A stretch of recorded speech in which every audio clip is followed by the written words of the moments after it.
이번에 컨텐츠 뭘로 해야 되냐. 이거 프로메테우스. 이번에 안 그래도 에일리언을 봤는데.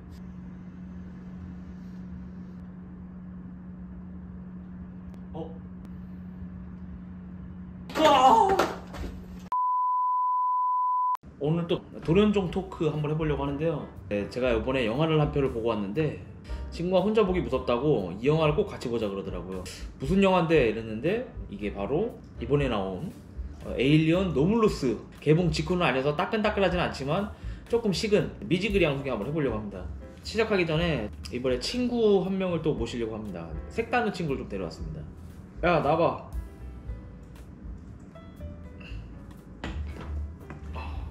이번에 제가 데려온 친구, 에일리언의 사실상 찐 주인공 페이스 허거와 같이 하겠습니다. 이번에 영화에서 설정에서 좀 나왔는데 온도로 사람을 감지해서 그 온도가 측정됐다 하면 바로 그냥 이렇게 바로 에일리언을 기생시켜 버리더라고요. 그리고 잔인하게 나오는 체스트 버스터. 네, 그래서 이 친구가 없으면 이 에일리언이 영화가 돌아가지 않습니다. 이 귀한 친구 오늘 좀 모셨고요. 저는 개인적으로 듄이라던가 스타워즈 우주 쪽 내용을 다루는 SF 영화를 좀 좋아하는데 SF 영화가 장단점이 있죠. 단점이 뭐냐면 세계관이 너무 복잡 미묘하니까 이게 사람들이 선뜻 다가가기가 쉽지가 않아요. 이 세계관을 이해하고 볼 수 있다면 진짜 이것보다 더할 나위 없이 재밌는 영화가 없는데 이제 막상 그 방대한 세계관을 이해하고 들어가기에는 알아야 될 것도 많고 쟤네가 왜 싸우는지도 모르겠고 약간 이런 내용들이 많단 말이에요. 제포적으로 이제 아빠랑 이제 듄을 같이 봤었는데 아빠는 보다가 바로 잠들더라고요. 이거 어떻게 저렇게 재밌는 거를 잠들 수 있냐 그러니까 이해를 못 하겠대요. 차라리 좀 싸울 거면 길게 싸우던가. 그 듄 같은 경우는 우주인데 칼로 싸우거든요. 그래서 그런 게 도무지 이해가 안 된다고 못 보겠다 그러더라고요. 근데 이번에 나온 에일리언 로물루스가 복잡하지도 않고 그냥 처음 본 사람이 가서 봐도 그냥 딱 우주 스릴러 영화로 보기에 정말 좋은 영화였던 것 같아요. 에일리언 1을 처음 봤을 때가 좀 생각이 나는데 애할머니가 영화를 보고 계신 거예요. 그래서 할머니 뭐 봐요? 하면서 가서 봤는데 너무 무서운 거예요. 그래서 어렸을 때 막 다다다다 떨면서 막 할머니 옆에서 딱 붙어갖고 그러고 자던 기억이 나거든요. 근데 이제 에일리언 2부터는 우주전쟁, 약간 여기 나와있는 포스터로 나와있는 스타쉽 트루퍼스, 게임 좋아하시는 분들은 스타크래프트 같은 거, 테란 대 저그전 같은 외계 벌레들이랑 그냥 우주 무기로 싸우는 약간 그런 영화인데 약간 그런 내용으로 변색된 듯한 내용으로 바뀐 것 같아요. 그래서 2부터는 제가 공포 영화보다는 액션 영화로 좀 본 그런 기억이 나거든요. 그래서 제가 1을 봤을 때 그 기억이 이번 에일리언 로물로스를 보고 나서 새록새록 기억이 나더라고요. 다시 그 약간 로이로제라 그러나 어렸을 때 약간 안 좋은 기억들, 트라우마 트라우마가 싹 지나가면서 하마터면은 저 혼자서 집에서 못 잘 뻔했다 라는 정도의 공포 영화였던 것 같아요. 그 빌드업이라 그래야 되죠. 이 영화 시작할 때 우주의 어떤 행성에서 이 이야기가 시작되는데 지구 말고 다른 행성을 인간들이 거주해서 살고 있는 곳을 약간 식민 행성이라고 하잖아요. 지구랑 저 멀리 떨어진 어떤 행성 하나를 구해가지고 거기서 이제 좀 귀한 광석들이라던가 그런 게 나오는 데서 인간들이 살기에는 너무 좋지도 않고 계속 막 사람들이 골골 앓아요. 그래서 막 영화 시작할 때 아프면은 병원 가서 약 먹어라 약간 이런 식의 내용이 나오게 되는데 여기서 이제 알 수 있다시피 인간은 점점 이제 욕심이 큰 생물이죠. 많은 자원도 필요하고 식민 행성도 넓혀가야 되는데 그 다른 우주를 넓혀가면 넓혀갈수록 사람의 몸은 거기에 적응을 점점 못합니다. 그러다 보니까 이제 계속 병나고 죽는 상황이 발생되다 보니까 점점 이제 사람이 이제 완벽함을 추구하게 되는 거죠. 어떤 행성, 어떤 곳을 가더라도 바로 적응할 수 있고 바로 거기서 생활할 수 있게 만드는 그런 인간을 만들고 싶어 하는데 사실상 새로운 생물의 창조죠. 그런 기술을 개발하는 기업이 있어요. 그런 기업에서 정말 미래가 없는 그런 식민지 행성에서 주인공들을 착취하고 있습니다. 호치 이러면서 막 혹사를 시킵니다. 거기서 이제 매일 똑같은 일을 하면서 지내야 되는 이제 그런 주인공의 일상이 나오게 돼요. 그래서 주인공은 이제 한국 군대로 따지면은 복무 기간을 마치고요. 다른 행성으로 옮길 수 있는 이주 권한이 생깁니다. 나도 이제 새로운 삶 시작이다. 떠나보자 하면서 딱 떠나려고 하는데 저 이제 전역하겠습니다. 딱 했는데 잠깐만요 하면서 지금 지침이 바뀌어가지고 군생활 연장이 되었습니다. 2년 더 하셔야 돼요. 이렇게 주인공이 이제 똑같은 소리를 듣습니다. 이런 있을 수 없는 상황에서 주인공이 많이 낙심을 하고 있었던 상황이에요. 근데 이제 주인공에게도 이제 희망이 약간 찾아오는데 우주 MZ세대 그 친구들이 이렇게 딱 모여가지고 내가 방법을 찾았다. 약간 항상 우주 스토리가 나오면은 이게 빠지지 않는 내용 중에 하나인데 동면, 그러니까 우주에서 다른 우주로 가는데 시간이 너무 길잖아요. 여기서 여기를 이동하면 결국 40년에서 50년, 길게는 막 100년까지도 소모가 되잖아요. 식량도 부족하고 할 것도 없잖아요. 그거 어떻게 100년을 버텨? 방법 상상력으로 최대한 동원할 수 있는 게 동면이죠. 동면 얼려갖고 자는 거. 그 기술이 지금 하늘 위에 있다. 버려진 우주선이 있는데 거기 가서 그 우리나라 그 수소 배터리처럼 그 동면 배터리가 있어요. 그 배터리를 빼오면 된다.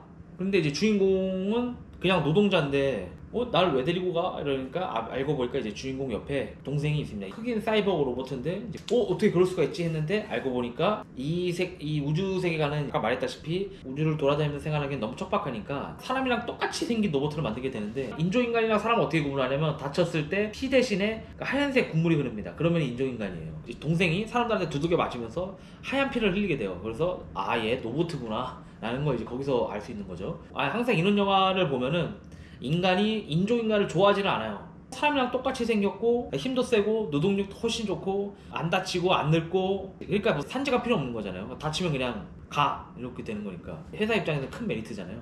그러다 보니까 인간들은 이 노동력을 뺏어가는 이 로봇을 좋아할래야 좋아할 수가 없죠. 어떤 영화이든 간에 이 로봇은 항상 인간에게 항상 적대받죠. 아이로봇이든 매트릭스든 결국 인간하고 로봇가 사이가 멀어지게 되죠. 주인공을 왜 이 우주선으로 데려가려고 하느냐? 이 로봇에 잠재되어 있는 이 센서가 둥둥 떠다니는 우주선에서 비밀번호를 해석할 수 있는 매직 손가락이 있는데 이 로봇으로 해킹을 할 수가 있다. 이렇게 되는 거죠. 그러다 보니까 MG 크루에트는 주인공 동생인 이 흑인 로봇가 너무 필요한 거예요. 그래서 주인공은 처음에 거절하죠. 야 이거 안 되지. 비인간적인 짓은 시킬 수 없어. 야 안 돼. 막 로봇이잖아. 약간 이렇게 되니까 그러네 이러면서 주인공도 결국 이 행성을 떠나고 싶고 이러니까 처음엔 거절해놓고, 야 어차피 노보트인데 까짓거 뭐 손가락 갖다 대는 거 뭐 어렵다고, 이거 얘 노보트랑 같이 좋은데 떠나면 되는 거잖아 하면서 이제 말로는 야 너 할 수 있겠어? 하면서 이제 노보트가 알았다고 하니까 오케이 가자 하면서 그 노보트들이랑 그 MG 크루들이랑 우주선을 타고 쫙 하고 올라가죠. 근데 이제 MG 크루들 사이에서도 그 로보트를 극혐으로 싫어하는 친구가 한 명이 있더라고요. 잠깐 여기서 이제 재밌는 설정이 조금 나오는데, 제가 이 영화를 또 재밌게 본 이유가 뭐냐면, 원래는 이런 공포영화 특징이 뭐냐면 일회성 캐릭터들이 굉장히 많잖아요. 만약에 이 크루들이 6명이라고 하면은 그런 캐릭터들이 많아요. 그냥 일회성들. 이제 일회성 캐릭터들이 어떤 행동을 하냐면, 아까 제가 이제 뭐 주인공 동생을 싫어한다고 했죠. 이제 일회성 캐릭터들은 그냥 싫어해. 이유가 없어. 그냥 로봇이라는 이유만으로 싫어해. 일단 설정은 니네가 알아서 이해하고 난 싫어한다는 걸 너네가 이해해줘. 약간 이런 식으로 설명을 하고, 귀신 같은 거 나타났을 때 그냥 뻘짓만 하다가 그냥 픽 하고 죽어요.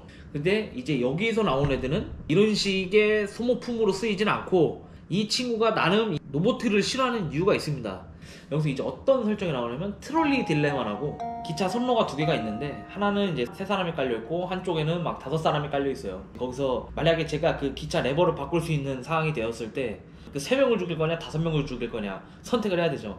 근데 보통 같은 경우는 3명을 죽인다 약간 이렇게 될 수 있는데, 이제 그 3명 중에는 우리 가족이 있고 5명에는 생판 모르는 남이에요. 그러면 이제 선택하기가 갑자기 곤란해지겠죠. 그 로봇을 싫어하는 그 비오른이라는 그 친구도 똑같은 상황을 겪습니다. 어머니가 이제 광부로 똑같이 일을 하고 계시는데 갑자기 이제 하면서 가스 분출 사고가 발생이 되는데, 그 가스 광산을 차단하면은 그 안에서 비오는 어머니가 일하시는 거기에 3명이 죽어요. 근데 그걸 만약에 누출시키면은 이 3명은 살 수 있어도 바깥에 있는 14명이 위험해. 그걸로 이제 노보트한테 선택권이 간 거예요. 노보트는 당연히 어떤 선택을 하겠어요? 노동자 1명을 더 살리자. 노보트는 가차없이 트롤리 딜레마를 가차없이 네버를 땡겨버립니다. 그래서 안에 있던 그 3명이 가스 누출 사고로 죽게 되는데, 노보트를 싫어하고 괴롭히는 게 또 이런 이유가 있으면은 또 그럴 수 있지, 그럴 수 있어 하면서 이제 막상 계속 영화를 보게 되는 거죠. 어쨌든 이제 이런 식으로 단체의 이 친구들이 떠다니는 우주선에 도착을 하게 됩니다. 이제 그 우주선에 들어가서 이제 MG 크루들이 동면 배터리를 찾으러 이제 들어가게 되는데, 찾긴 찾아요. 처음에 쉽게. 근데 이제 거기서 끝나면은 이제 공포영화가 아니죠. 찾긴 찾았는데 그 인원수만큼의 배터리가 안 나왔어요. 다른 행성에 도착할 정도의 배터리가 더 필요하게 된 거예요. 그러다 보니까 이제 어쩔 수 없다, 다른 곳을 또 찾아보자 하면서 갔는데, 가는 길에 이제 슬슬 에일리언 연출이 나와요. 막 산성 물질이 바닥에 떨어져 있고 바닥이 전부 다 녹아져 있고, 그리고 그 원래 그 우주선 안에 사람을 도와주는 그 로봇도 반 잘려 있고 막 이렇게 쓰러져 있어요. 뭐지? 이런 데가 다 녹아있냐? 오래돼갖고 이거 참 실험하다가 샜나 보다 약간 이런 식으로 하면서 갔겠죠 걔네는. 어쨌든 그런 식으로 이상하다 하면서 가게 되는데, 이제 그 동면 배터리를 찾긴 찾는데, 그 동면 배터리가 어떤 기능이었냐면 하필 이 페이스 허거들 얘네들을 동면시키는 배터리인 거야. 배터리를 딱 대. 그러니까 순식간에 녹습니다. 슉 하면서 녹으면서 얘네들이 하나둘씩 막 바닥으로 떨어져요. 이렇게 슉 떨어지면서 이제 얘네가 막 물 같은 걸 이렇게 막 바닥을 다리죠. 이러고 얘네가 또 수영도 기깔나게 잘해요. 그래서 이제 얘가 수영하기 시작하면서 저는 거기서 당연히 제일 주인공 같지 않은 비오는이 바로 얘한테 이렇게 당할 줄 알았는데 스콧 감독님이 그렇게 허술하지 않아. 이렇게 또 생각보다 잘 싸우고 오히려 암덩어리는 그 인조인간 로봇이야. 걔가 그 칩을 잠깐 바깥 끼우는 동안에 막 접신하는 동안에 얘네는 사실 굳이 로봇 안에 기생을 할 수가 없으니까 얘네는 그 로봇은 그대로 냅두고 인간인 그 2명 촥 하고 달려드는데 원래 보통 영화였으면 얘네 그냥 달려들면 그냥 바로 당하거든요. 근데 얘네를 막 팍 치면서 잘 도망가요. 막 쟤 엑스트라 아니었어? 일회성 아니었어? 약간 이러면서 막 보게 되는데 그러면서 이제 거기서 여차저차해서 문 열어줘가지고 탁 나가는데 요 놈이 한 마리가 빠져나가요. 하필 이 빠져나간 한 마리가 그 우주선 몰던 머리를 짧게 깎은 누나한테 탁 달려들면서 그 누나가 못 피했어요. 그 누나를 바로 이렇게 목을 감싸버리는 거죠. 그 누나한테. 야 이거 어떡하냐 이거 어떡하냐 하면서 이제 다들 야 이거 어떡해. 근데 이제 거기서 이제 갑자기 이제 아까 반 잘린 로봇이 있었다 그랬잖아요. 그 반지의 장이나 그 호빗에서 나온 빌보 베이긴스 역할로 나오는 이안 홈 형님이 갑자기 거기서 반 잘린 로봇으로 곱게 보내주십시오. 그 사람은 이미 끝났습니다. 약간 이런 식으로 막 뒤에서 깝죽거려요. 쟤 뭔데 이렇게 나대지? 약간 이러고 있었는데 반 잘린 이안 홈 형님이랑 얘기하면서 구할 방법은 없습니까? 그러니까 없습니다. 곱게 보내주십시오. 지금도 듣지 않았습니다. 빨리 곱게 보내주십시오. 이렇게 설명을 하게 돼요. 그러니까 얘가 달라붙은 순간에 이미 그 친구는 생명이 다한 거예요. 끝난 거예요. 방법이 없어요. 걔는 지금 당장의 기술로는 방법이 없으니까 곱게 보내줘라. 이런 선택을 하는데 사람들은 당연히 그 선택을 할 수가 없죠. 그래가지고 이제 무시하고 가스를 뿌려갖고 얼리는 그 기계가 있는 거예요. 그거를 통해서 이 꼬리를 그 기계로 얘를 얼려가지고 탁 떼어내는데 성공해요.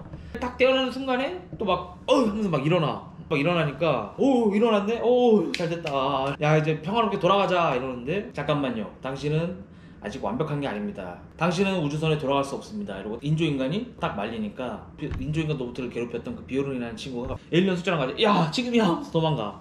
공포영화의 이제 암적인 요소가 발생이 되는 건데 근데 사실 그 상황이 되면 무서울 수가 있어요. 그 로봇가 걔네 도망가는 거 보고 막 그 진짜 그 터미네이터처럼 막 둥둥둥둥둥둥 하면서 쫓아가요. 막 그러니까 걔네는 더 무섭죠. 막 갑자기 똑똑해진 로봇가 막 쫓아온다는 게. 원래는 되게 바보였거든요. 그 상황에 의해서 갑자기 업데이트를 하고 나서 엄청나게 똑똑해져 버리니까 어우씨 내가 이때까지 괴롭힌 게 있는데 나 죽는 거 아니야? 하면서 먼저 도착해서 어떻게든 문을 딱 닫아버려요. 그래서 이제 그 업데이트된 로봇가 이제 주인공한테 미안하다고 하죠. 미안해 못 잡았어 말하면서 걔는 숙주였는데 못 잡았다 이거죠. 이제 그렇게 돼서 이제 엑스레이 기구가 나오는데 그걸로 이제 나 배가 왜 이렇게 아프지? 나오면서 막 그 엑스레이 기구로 탁 몸에 갖다 대니까 몸 안에서 막 에일리언이 막 꿈틀꿈틀거려. 팍 이제 그렇게 체스터 버스터. 그렇게 해서 이제 본격적인 에일리언 이제 영화가 시작이 되는 거죠. 에일리언 특성상 웬만하면 생존자를 남겨놓지 않지만 그래도 이 영화를 마지막까지 보면서 이게 SF 영화지 박수 하면서 막 되게 재밌게 봤던 그런 영화였습니다. 제가 합의업계였을 때는 에일리언이 개인적으로 이렇게 떠서 너무 반가워요. 왜냐면은 SF가 사실 그 미국에서는 인기가 엄청 많아서 피규어라던가 뭐 그 제품들도 자연스럽게 이제 한국에 흘러 들어오게 됐는데 한국에선 솔직히 인기가 별로 없어요. 에일리언 피규어들이 이렇게 쌓여 있었는데 이런 영화가 잘 돼야 그 사람의 상상력을 자극을 해서 이런 합의업계도 잘 되고 인간의 그 우주에 대한 그 열망을 말랑말랑 자극시키면서 우주에 대한 과학을 공부하게 할 수 있다고 생각이 되거든요.